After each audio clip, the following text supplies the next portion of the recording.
everyone, welcome back. My name is Michelle and I talk books, and I am so excited to talk about this book today because I just finished it. I listened to it on audio, I read it on Kindle, and I couldn't wait to start it because it's by one of my favorite authors, one of my favorite historical fiction authors, Elise Hooper. Her newest book called Fast Girls on Your Screen.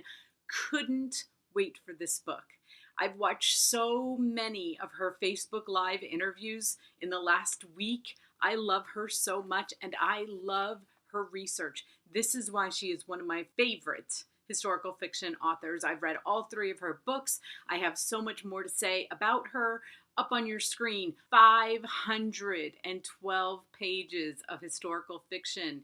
You would think I would be really upset about it, but there are some authors who can pull it off, and she is one of them. There are other authors, I think they can do it in 350 pages, and I get upset. I was actually thinking, before I saw the page count, I'm thinking, oh, this is probably about 400, 420. And when I saw it was 512, and that I just read and listened to a 512 page book, I was like, no way. It read so beautifully. I love the audio. If you are an audio fan, I highly suggest the audio. It is totally amazing. So let me just tell you a little bit about it, and then we're going to get into my favorite things about this book.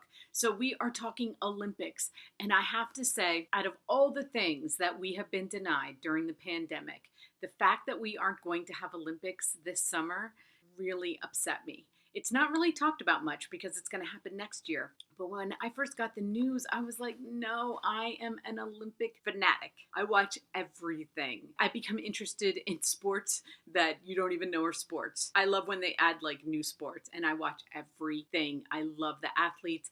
I love the history of it. I love everything Olympics. So because we're not getting the Olympics this year, read this book because you can get the fun of the Olympics right in this book in 500 pages.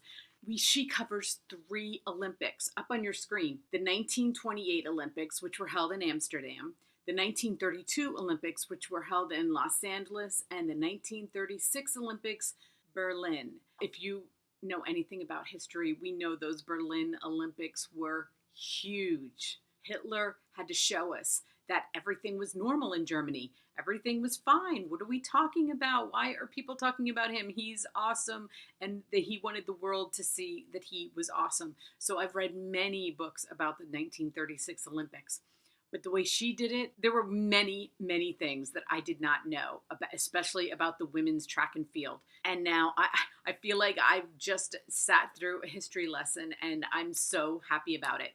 So I'm going to give you my reasons up on your screen. Number 1, historical fiction, because I love the way Elise writes historical fiction. She starts in 1928 during the Amsterdam Olympics and then takes us all the way through 1936. I know she had to fill in a lot because you can only, when you're going back like that, there isn't a lot. So I know she had to fill it in. I'm telling you, I couldn't figure it out. And sometimes I read historical fiction and I can so tell where they were filling in. You're like, oh, they didn't have enough information for this. Listening to her talks during her Facebook Live and telling things that she filled in, I was shocked. I was like, wow, I could not tell. And like she said, the stories that you think that were probably fiction were actually the real ones. She said the ones that were more exciting were actually the real stories. I just love her.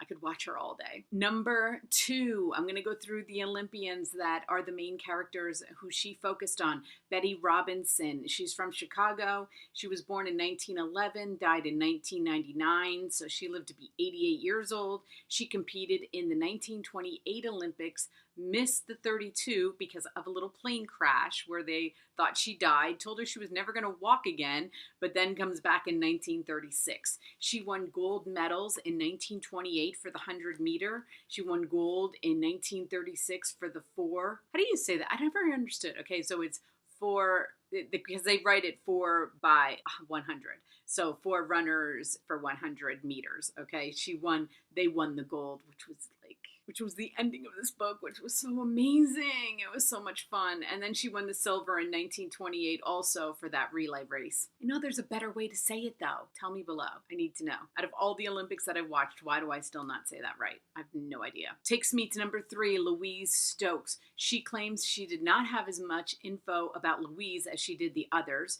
She was Black. I think there were 2 Black women athletes on that track and field team. She was born in 1913, died in 1978. Okay, this was the one part where I was a little confused about, and that was her 1932. And I don't want to give too much away. I don't want to give any of it away. Let's just say, I'm not going to give any of it away. Read the book. Listen to the book. I'm not going to say anything. She doesn't tell us as much. Her story is a little bit more made up than the others. What a character. I loved her. And, you know, when Elise was writing this, like everything we're going through in the country, she didn't know. She was writing this book last year. She didn't know there was going to be a pandemic. She didn't know we were going to go through all of these other issues that we're going through right now. And yet she covered them so well. What Louise went through for being a Black woman athlete. I loved it. I loved her character, and Elise, she did an amazing job with her. Let's just say that. Number 4, Helen Stevens from Missouri, born in 1918, died in 1994. She grew up on a farm. So she basically escapes her family farm. She's 6 foot tall. She feels weird all the time. She doesn't feel like a girl, but she can run. That's kind of her saving grace. And I love her story. She raced in 1936. She got the gold for the 100.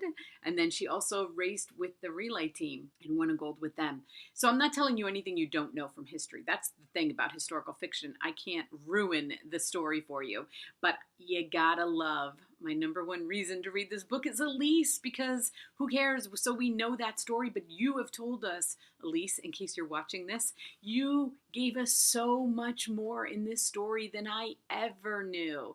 And I love that. And I loved your story so much. I love your writing. At one point in the book, I was like, don't forget to mention her amazing writing. Don't forget to mention that anybody can put words on a piece of paper. But when they read as beautifully as Elise's word, you feel like you are there. One of my favorite parts of this book is the boat ride over to Berlin, because I had never read much about that. And I'm just picturing all these, and I'm hoping I can find a picture so you're not staring at my face of this boat, because I'm picturing all these athletes. Think about what our athletes do to go to an Olympics and the training, and then they stick the athletes on a boat and send them off, and they've got to continue to train, and they're not eating, and they're sick, they're getting seasick, they're getting cramps, like things are not going well. It is amazing what we accomplished in that Olympics, given what we had to go through, you know, how they built it up against us competing against Germany. Well, Germany, they just got to wake up and go. We had to go through a lot to get there, a lot more than I really ever thought about. I love you, Elise. I'm going to put her other books up on here. Learning to See, she wrote, that was her last book, 2019. The one before that, The Other Alcott, in 2017, which I had the pleasure of being able to interview her for that book. Get this book, settle in, because it's 500 pages, to read a story like you've never read before. I can't wait till your next book. I'm already so excited about it. Below, IndieBound, Amazon. For those of you who can get out and go to a bookstore, and you know, it's the weekend, go get. Of course, I don't know if I'm going to get this out. It's Saturday today. I will try to get it out by tomorrow. Today, I don't think I'll get it out today. I am so happy that I've spent the last 3 days immersed in this book. And you will be too. Let me know below. Did you read it yet? Are you going to read it? You have to let me know. I want to talk to other people about this book. I'm already mourning the ending of this book.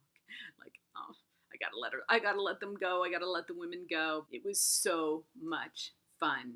Thank you for watching. Please hit like, please subscribe. I'm putting videos out almost every day, every other day, and having so much fun doing it. Thank you, everyone. Until my next video.